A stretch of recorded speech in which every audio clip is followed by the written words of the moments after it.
Donc la vente à emporter, ça va faire partie de notre quotidien si on veut maintenir un tout petit peu de la vente. À mon avis, il faut la repenser.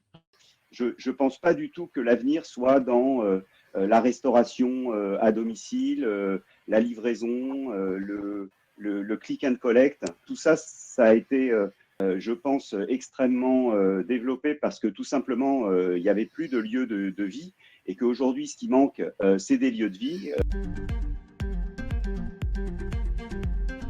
Je ne vois pas pourquoi est-ce que ce serait moins cher à emporter. Moi, globalement, ça ne me coûte pas moins cher. Clairement, il faut remettre en branle un restaurant, on utilise du gaz et finalement qu'on fasse 20 plats à emporter ou un service pour 45 au restaurant, les coûts fixes sont les mêmes. Moi, mon sentiment, c'est que tout service ou tout produit a un prix.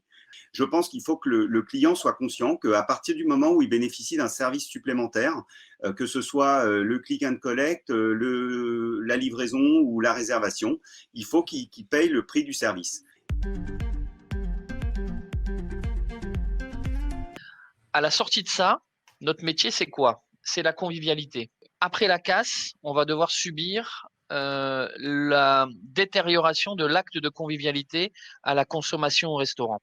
Trouvons des solutions. On mangera dans les conditions que les restaurateurs pourront bien nous trouver, sous la forme qu'ils nous trouveront.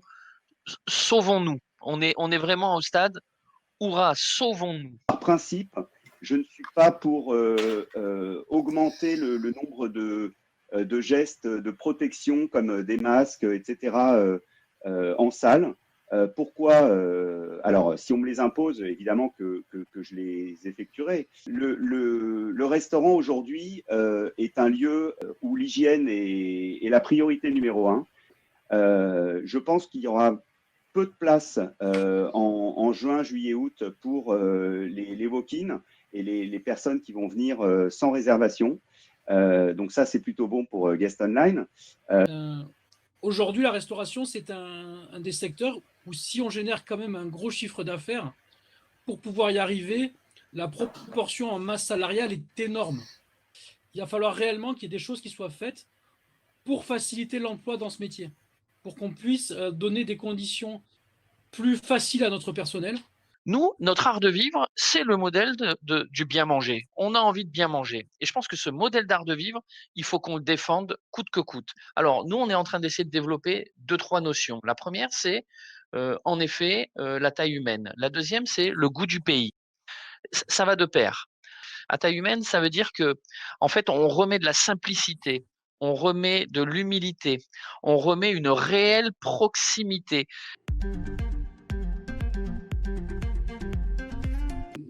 Nous, on ne cherchait pas à nourrir les personnes à qui on livrait ces repas, mais c'était de leur donner de la considération.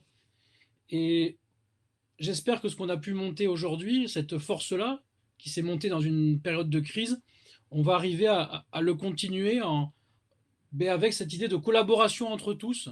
On est face à des gens qui veulent s'engager, qui sont très très heureux de pouvoir le faire, mais qui ont parfois peu de temps enfin, c'est très variable. Et en fait, ce qu'il faut pouvoir, nous, ce qu'on va s'efforcer à faire, c'est pouvoir donner l'opportunité à tous ces chefs qui ont mis un premier pas avec cette crise dans ces actions-là, c'est pouvoir leur donner l'opportunité de venir à un moment, une fois par mois, 2 fois dans l'année, autour d'actions qu'on organisera. Et là, quand on parle de solidarité, je pense que la vraie solidarité, on va la voir maintenant. C'est maintenant qu'on va devoir faire preuve de solidarité de tous envers tout le monde.